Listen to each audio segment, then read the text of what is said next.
Hello, and welcome to Music4All, a podcast brought to you by the Coalition for Music Education in Canada. My name is Christina Acton, my pronouns are they, them, and I'm currently a Master of Music student at Memorial University of Newfoundland and Labrador. Today, I have the absolute pleasure of speaking with Hope Salmonson. Hope, how are you today?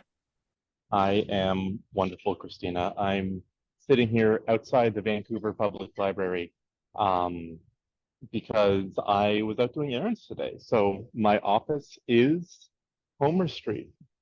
The Yeah, world is your oyster. it's not. I'm not entirely melting today. There's a nice little breeze. There haven't been any sirens driving by yet. Awesome. Yeah, feeling great. Well, we're friends. I like to think I know you decently well, and I'm very fortunate to have you as a friend. But for those of you or for those listeners who do not know you as well, could you please tell us a little bit about yourself? Ooh, where to start? Okay. Um, I am a composer by trade. And a recreational tubist is what I sort of go by nowadays.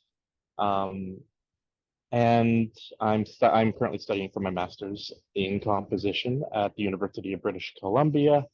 After having done my undergrad at Mount Allison with yourself. Um, yeah, I only started composing maybe a few years ago, and it's primarily been a personal outlet and a source of self-representation and queer and trans expression in a very cishet musical world. Yeah, I love that. Phenomenal. Thank you. Um, I guess leading right in, what role has music played in your life growing up, either personally or physically or mentally, or however you choose to answer? Music was always playing, it always played an active role in my life. Since I can remember, I was singing before I was talking. Uh, and, my parents were supportive of that especially when I was very young, and very active in providing for me as many opportunities as they could manage to cherish and nurture my musical self. I mean, in every hobby and every interest I had, I found a way to fit music into it somehow. It was like second nature. I thought as much about music as I thought about breathing, as in, I almost didn't think about it just because I was always doing it. Now, I didn't really have access to formal education beyond just the public school system in Nova Scotia, where I grew up. But uh, it was more so through community-based initiatives, especially again in the school board at the time is called Halifax Regional School Board, uh, Dartmouth All City Music. It's now called the Halifax Regional Center for Education, Halifax Regional Arts East. It's Okay. yes, I hope I got that right. But through the services and ensembles and initiatives there, uh, I was able to thrive as a singer, as a tubist, as a drummer, as whatever I set my mind to.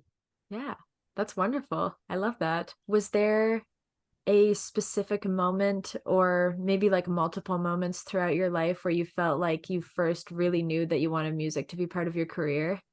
It's funny, I was talking to my mother about this the other day. We were sort of reminiscing on my interests as I was starting to approach university. And I don't think there was ever a point where I didn't know that I needed to do music. And it wasn't even a want. It was a need. It was a natural part of me that I saw no other path forward but to continue to hone that and find a way to integrate that into every day of my life. Ah, I'm so glad. I'm happy to hear it. So, I know a bit about what you stand for as a person, as a musician and a composer.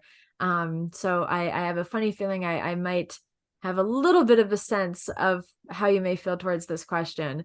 But how do you think, like, we as people, as musicians, as up and comers, can make like music education or even just music making generally more accessible to more people? I know that we've talked about this at great length in the past, you and I, and it's unfortunately a little bleak in that I think my sort of continual answer for as positive as I try to be, it's just been I don't think our current system even is built for that to happen. I think our system is designed for music to be inaccessible. Mm. And and I guess in the interest of that, we got to talk about what we mean when we say accessibility. Look at El Sistema, which you and I both know has a very strong presence in New Brunswick, where we did our undergrad. Um, Excellent organization for what it is in making orchestral music uh, a possibility for so many youth who otherwise may not have had an organized activity after school.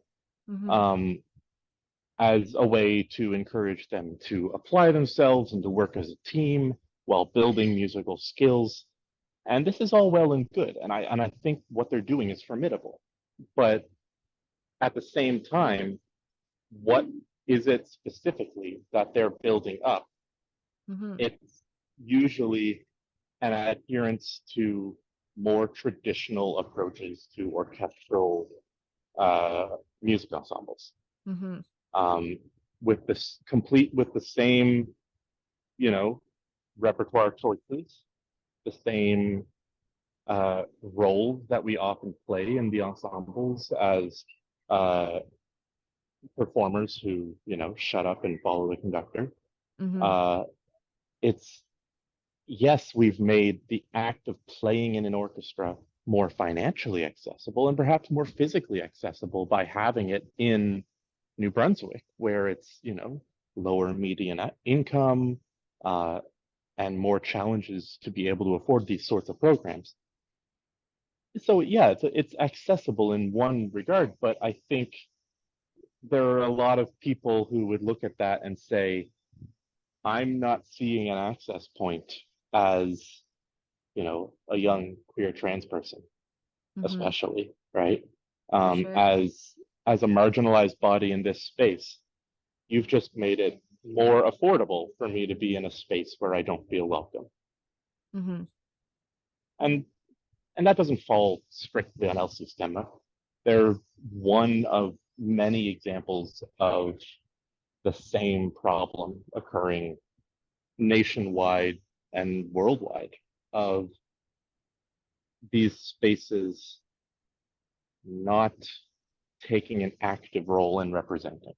Hmm. Um, we talk so often about representation. As a composer, uh, it's so easy to fall into statistics and percentages and visibility.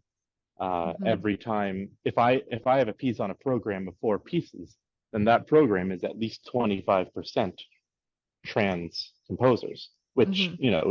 is lovely, um, but it goes far beyond the act of playing a marginalized composer's work or including a marginalized person in your ensemble, um, or merely making a more traditional style ensemble affordable in a neighborhood that might not have been able to afford it.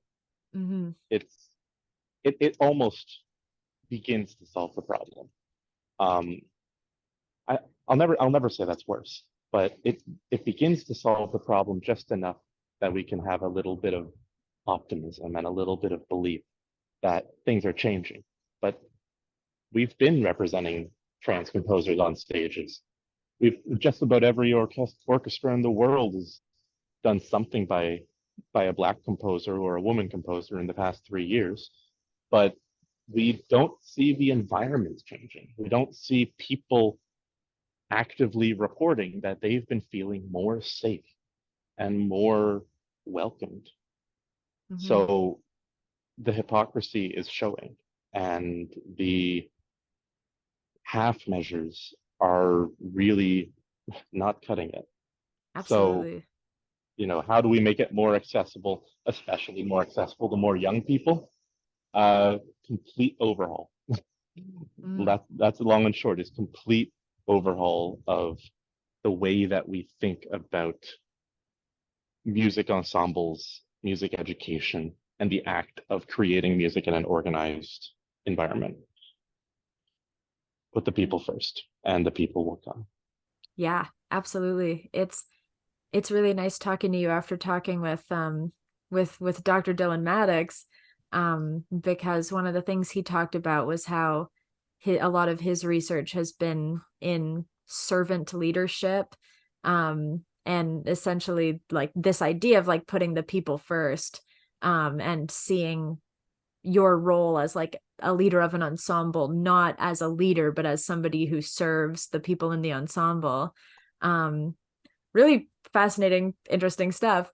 And I was wondering if you have been starting to see that at all in any of like the ensembles you've been in, or who've done your pieces, or just groups of musicians that you've worked with, if you've started to see those changes being made in any capacity. Well, firstly, I guess I'll acknowledge that since coming out of Sackville, New Brunswick from my undergrad and moving to Vancouver for my master's, I've had the chance to work with several other ensembles, a lot of whom are unconducted chamber spaces.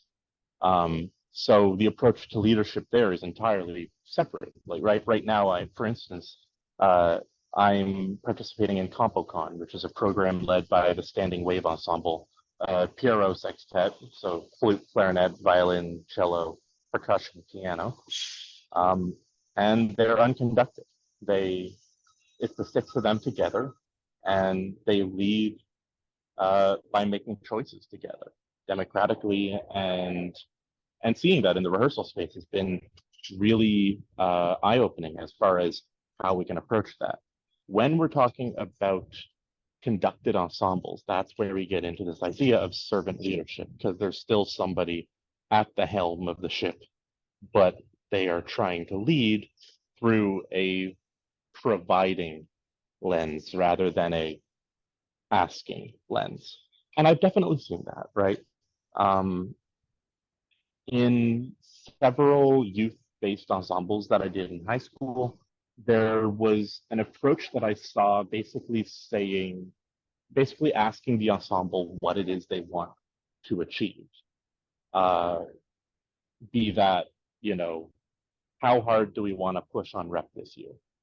What kind of performance opportunities do we see ourselves doing? And then once the conductor or leader gets a vibe for what it is that we're searching for, then saying, okay, I'm going to help you reach that goal, and here's how I can do that. So it still presents, uh, you know, the leadership, uh, the role, and the background, the qualifications that put them in that role. Most of these people, of course, being music teachers, but it presents those qualifications in a way of offering that to the table as a support and as a resource, rather than presenting it as a reason why we should listen to them. The reason why we should listen to them is the best reason why we should listen to whoever it is because they're listening to us, because there's a dialogue. So rather than zooming in on themselves as the focal point for whom the work should be done, they they view the ensemble as the ones for whom the conductor should be doing the work. Mm-hmm. And I think that sets the model, especially for youth, where if it's so easy for us to think that the conductor or the leader or the teacher isn't putting in all this work, because so many teachers are taught, the duck approach, where it's Mhm. very calm on the top and legs flapping like wild underneath. But if we do a little bit to demonstrate that we are putting in work and contributing to the space, you know, a collaborative environment has been much more appealing for me, at least. Mhm. I want to do more when it feels like the actions that I do matter. Yeah. Wow. Yeah, absolutely. Um, this might be a very difficult question to narrow down, but are there any moments that sort of like stand out in your memory right away as like highlights as collaborative experiences, either as like a performer or composer or both, like moments that stick Mm. out as like, wow. For one, there's the University of New Brunswick Contemporary Music Festival, for which I was the composer in residence in my 5th year of undergrad. I was invited there by Nadia Francavilla, and commissioned to write a couple of works. And also, I was able to perform a couple of works. One particular performance that I did there was of my suite for tuba and piano, Considerations on a Moonlit Lake, which I performed with the inimitable Carl Philip Genet, a true, gift to this earth. Um, and it was one of my very first times playing, performing tuba and presenting compositions in a professional setting where I was able to leave the label of student behind. Mhm. Um, it was a huge step for me and very intimidating, because I no longer sort of had that label to rely on, almost as if to say, go easy on me, I'm a student, I'm new to Mhm. this, I'm still learning. No, in this festival, I was just Hope Salmonson, composer, Mhm. tubist. Uh, and Carl was an excellent sort of figure as I was approaching that. And he put in so much work supporting me as I continued to get ready for the festival. Without his collaboration, I, I would have looked like a schmuck up there. But he was able to take his years, if not decades, of expertise, and education and training and experience. Um, he was able to take those and provide those as a resource, teaching me so much along the way while still empowering me to be self representative. Mhm. Um, I think that is probably one of the highlights of my musical life so far in terms of collaboration. Um, Now, it's possible that that sort of veers a little bit from perhaps the core of what we're talking about here in terms of ensembles. Uh, but I think that sort of approach can very much be modeled in in ensemble spaces. Yeah, for sure. And I'm so glad you got to have that experience. It sounds like it was really wonderful. Yeah, really. I know that you have worn a lot of hats and done a lot of extremely cool things, even just since I've known you. And so I was wondering if there's like one part or multiple parts of your either career as a composer or your current studies that you're always the most excited to talk about. Um, ooh. For me, it's got to be, the people.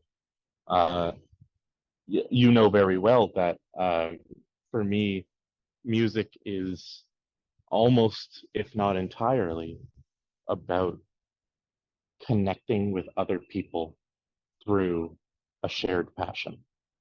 Mhm. It's the connections between us.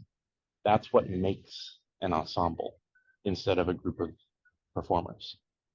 Uh, I mean, ensemble being literally French for together. Uh, it's, I know that's on the nose, but it's uh, sometimes you need that sort of cheesy thing to remind you of just what it is that makes the ensemble work. Um, for example, I mean, just a couple of months ago, I was down in Pennsylvania, um, working with the Convoco Octet, uh, a new vocal ensemble based in the States.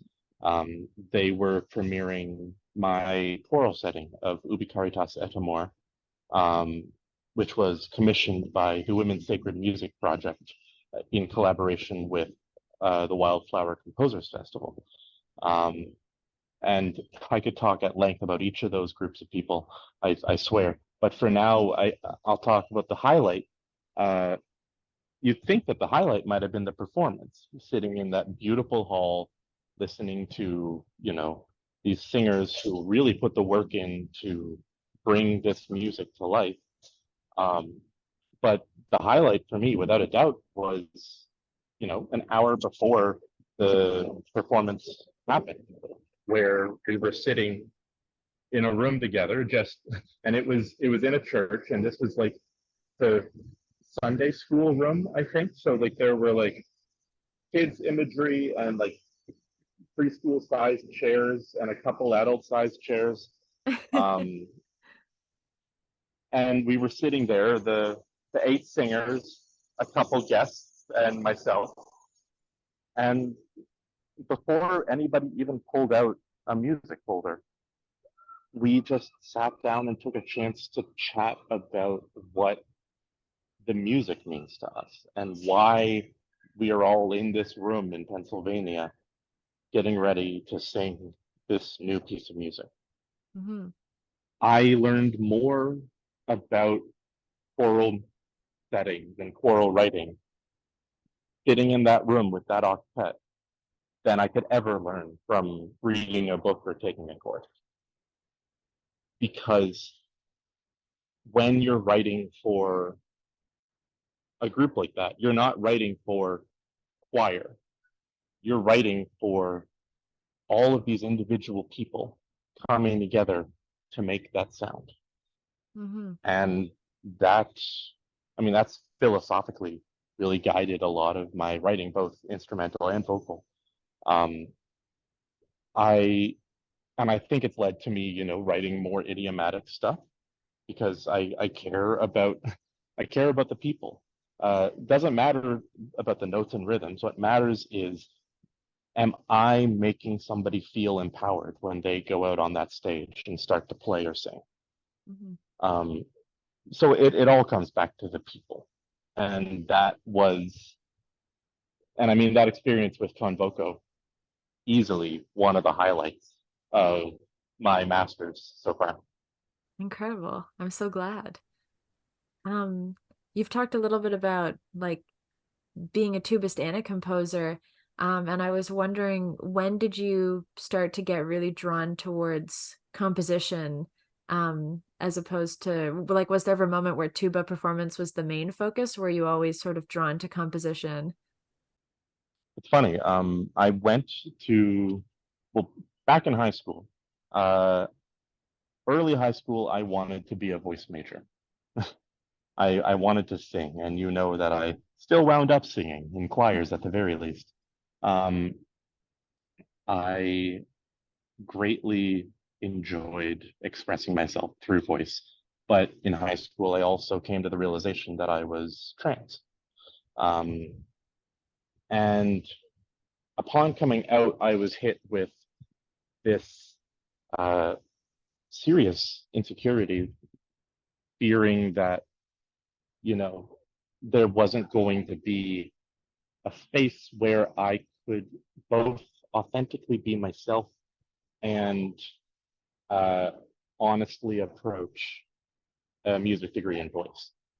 Um, and I know people, and you know people, and you are people who have uh, taken that in stride and pushed through, you know, your fair share of adversity to come out on the other end, uh, stronger than ever in your relationship to both voice and gender. But for me, in high school, I felt myself being more drawn toward the tuba, which I had been playing in band since grade 8, and I played euphonium before that. I found myself playing in Nova Scotia Youth Wind Ensemble, the Dennis Wick Canadian Wind Orchestra under Mark Hopkins and Jill McKay. And eventually I auditioned and began going to Mount Allison. About halfway through my degree, a few different factors came up that told me that tuba may not have been the path for me to take in the future. A big one, is again sort of the roles that we play in the room. Mm-hmm. If I'm a tubist, say hypothetically I were to stay with tuba, get a master's, maybe a doctorate, audition for an orchestra. I believe in my heart of hearts I could have done it. And if I applied myself, I probably still could. But I'd walk into that orchestra and they'd put something down on my stand, and it would be Wagner or Richard Strauss or Charles Ives or Debussy, Le Petit N-word, what have you. Mm-hmm. And they'd say, okay, time to play this, time to glorify these composers through our music. And in that moment, what's a performer to do if they don't feel comfortable playing that music? Mm-hmm. Get another job is the answer, because they would find another tubist so fast. There's so many of us, even for how few tubists there are so many of us that would take that job in an instant. Mm-hmm. Because so many of us don't have qualms with playing certain composers who we greatly disagree with on a personal level. Not to mention, in a representation mindset, I can count on one hand the amount of times I've played in wind bands a piece of music by a trans composer. And I don't think that's going to be any more likely in a professional setting where they're going to have an obligation to, the male pale and stale. The orchestra as an institution is a really old focused ensemble. They specialize in a style of music and an age of music that we don't make as much nowadays. And especially they tend to lean towards the same tried and true pieces by the same more widely accepted male white composers. Mm-hmm. So I just got the feeling that even if I were to be able to keep a job as a tubist in an orchestra, I don't know that I would feel fulfilled. Because I don't need to see my name on the page. But like seeing the name of a trans composer and maybe hearing the words of a trans composer, hearing what they have to say about music and trying to do justice to their vision. Mm-hmm. That's what I was seeking, and that's what I was missing in sort of ensemble performance as a whole. So about halfway through my degree, composition sort of returned to me. I had been composing definitely as a hobby prior to that, and I wrote some things that will not see the light of day. I wrote stuff that was impossible to play, but it sounded pretty. And I mean, every composer's been there, right? But composition sort of reemerged for me when I was facing this little identity crisis. And I just, screw it and just dove in.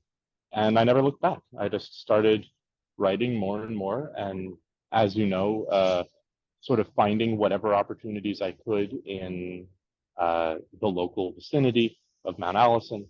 to see if folks would be willing to perform my music in exchange for, eternal gratitude or $10 or a slice of pizza. And from there, I started to build my portfolio, build my skills, and build my relationships. One to skip with you, here we are. It was just, I don't know if it was a day, might have been a week, could have been a month, where I was convinced that I was never going to be a musician in any right. And then I remembered that I didn't need to be a performer to be the musician that I wanted to see represented. Wow, yeah, 1000%. I don't really have a lot of insight today, I feel like, because really enjoy listening to you and to what you have to say. Um, we've talked about your past a lot, looking ahead to the future. What's some of the stuff that you have like on the horizon that you're excited about? What's coming up? Well, as I mentioned, I'm currently doing CompoCon with Standing Wave. That's a yearly program where a handful of composers, this year 9, come together and have a week of intensive workshops and sessions and lessons with mentor composers and the Standing Wave Ensemble themselves.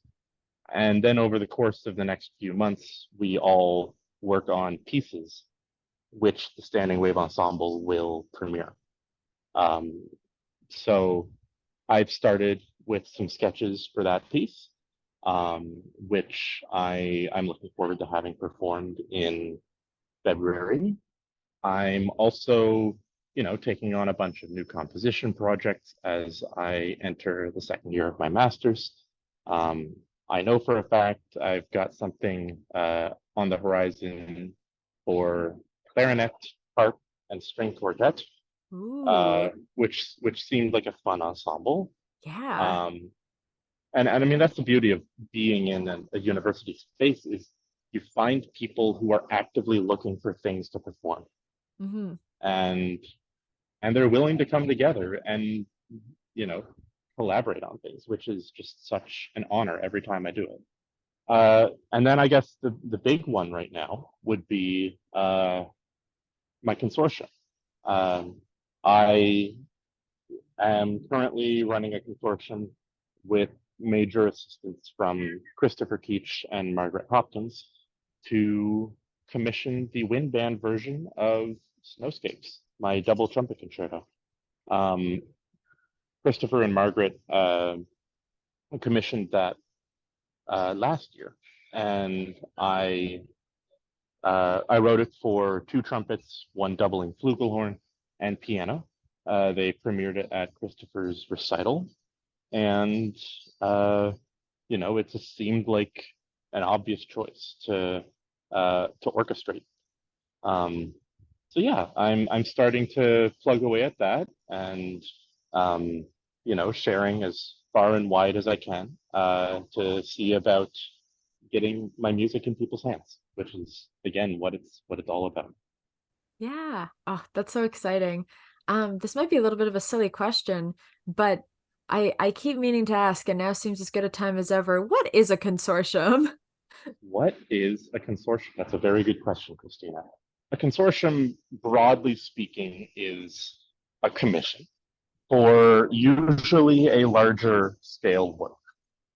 And the key difference between a consortium and just a regular commission is that we take on multiple participants and present this as something that people can sign up to contribute to, as a way of splitting the bill, so to speak, and making it more financially accessible for the public to participate in a commissioning experience, while ensuring that the composer gets paid a reasonable wage for their work.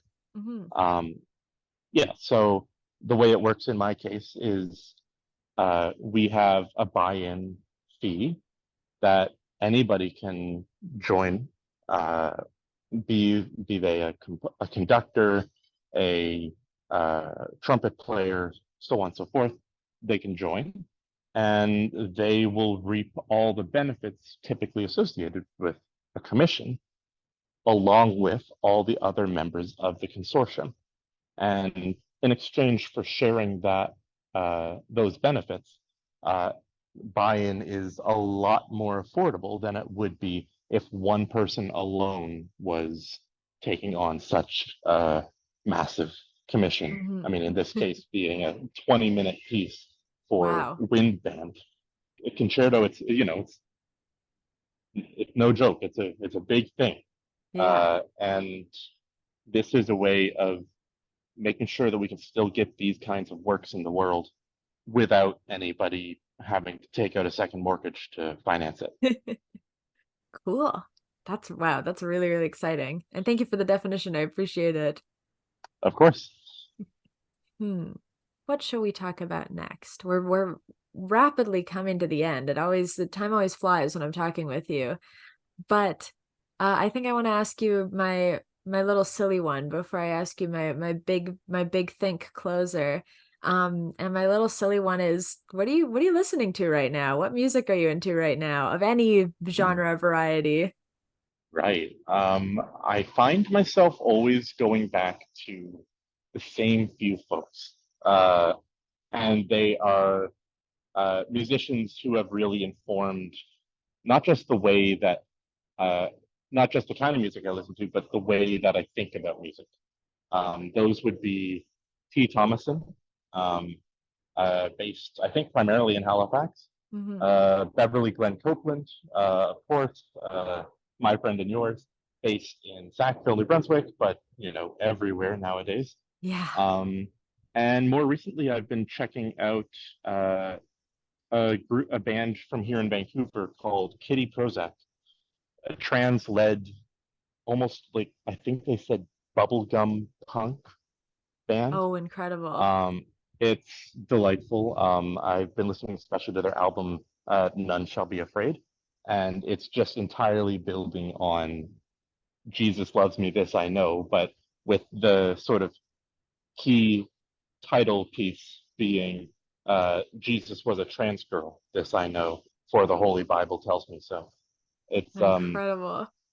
it's a level of, pardon my French, it's a level of trans youism, and unapologetic self-representation, uh, and self-actualization that is inspiring and also just so fun to listen to.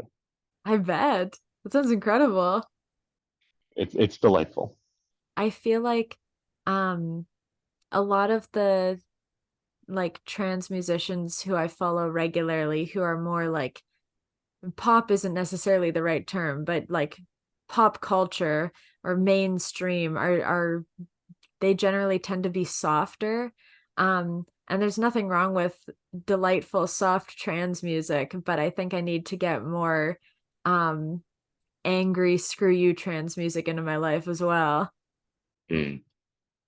And I find that some of P. Thomason's stuff, a little bit of Beverly Glenn Copeland's stuff, and a lot of Kitty Prozac's stuff is that sort of unapologetic, loud, proud kind of music that I think you're looking for. Ah, oh yeah, always. Well, my last sort of question, assuming that I don't come up with any other tangents, but I like to close with this one. I think it's nice. Is if you could tell young musicians who maybe they're actively studying music, maybe they're music making for fun, one thing or multiple things, what would it be? Hmm. I remember us talking about this in the past, and I think it's a huge thing considering that as trans musicians, unapologetically representing ourselves in these environments, we wind up being the kind of people that younger versions of ourselves would look up to. Um, I think what I'd say most broadly to young musicians right now would be that your voice matters, and it is equally your responsibility to raise your voice and the responsibility of those around you to support and amplify that voice, without which no change will ever occur. The greatest changes I've ever seen happen in our industry and in our line of work have come from young people being fed up. It is the age of fed up people. And so many of those fed up young people are continuing to inspire me every day. If I can take it a little further and more specifically talk to young trans musicians, Always. because you and I both know they're out there. There is a major pressure on us to be well behaved in our environments, because you know, representation wise, we'll take anything we can get, and it's up to us to, I guess, be gracious representatives of the trans community or what have you. And that's a lot of pressure that I really don't agree with. As far as I'm concerned, if any young trans musicians happen to be listening, just by being yourself, you are committing revolutionary acts of tearing down the systems that are designed to keep us out. Merely being alive and breathing and getting up in the morning, and if you find yourself able, singing or playing your instrument or composing or teaching, merely by doing it, you are sticking a major middle finger in the face of so many people, dead and alive, who would rather not see you in their environment. We've always been there. We know that we've always been there, and we're not going anywhere. But I hope that while I do encourage everyone to raise their voice and value what they have to say, I would want the trans people to know that it's also okay to just rest, to breathe, to eat supper, to take care of yourself, to get some sleep, to hug your friends and cry at 2 a.m. Any of these actions and many, many more are just as essential to trans liberation as anything that you would do more loudly and more actively. Lots of love. Yeah, lots of love to you too, and to those listening who that speaks to. Thank you, Hope. Of course.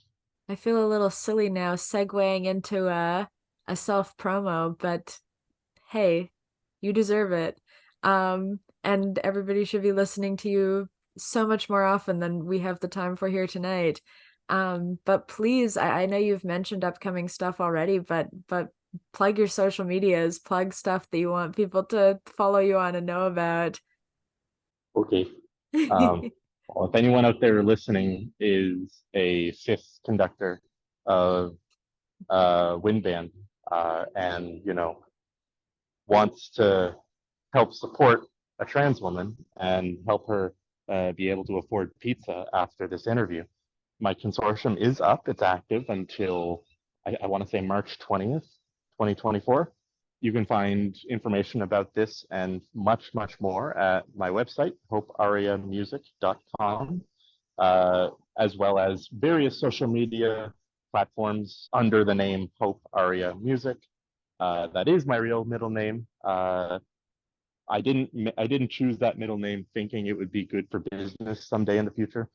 It just so happened to be great. And another big one right now is I'm published in a few spaces. Voice majors and contraltos of all ages. You can find the first movement of my 3 Amy Levy songs at a dinner party in the new Music Shelf anthology of vocal music by especially, for trans and non-binary voices, but, anybody and everybody can sing it. On my shelf somewhere here. Just looking to see if I had easy access to it. Oh, It's somewhere in I'm there. sure it's somewhere.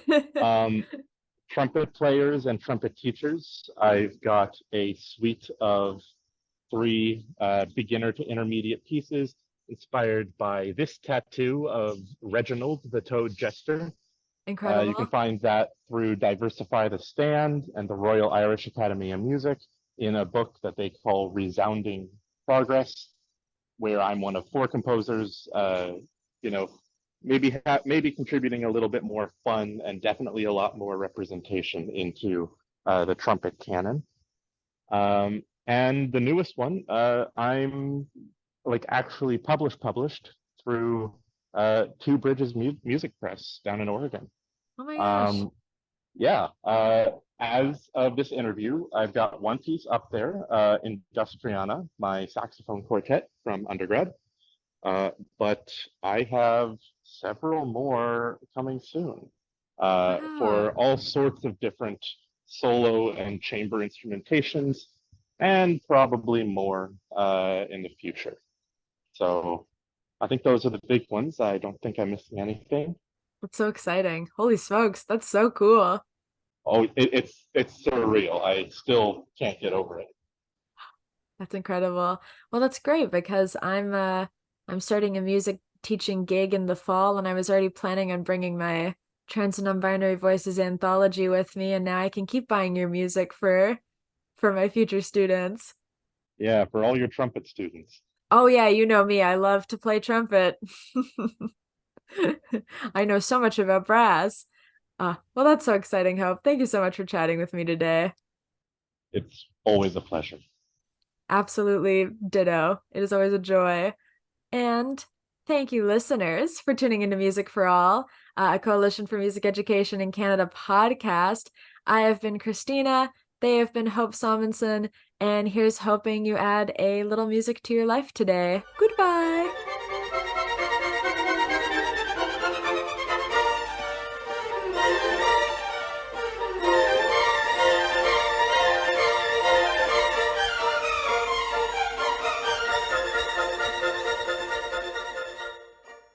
Thanks to our major funder, the NOM Foundation, as well as to our major sponsors, Yamaha, Long & McQuaid, and Cosmo Music. Please check out the Coalition for Music Education in Canada at coalitioncanada.ca. That's coalitioncanada.ca to find out more about us. Thank you.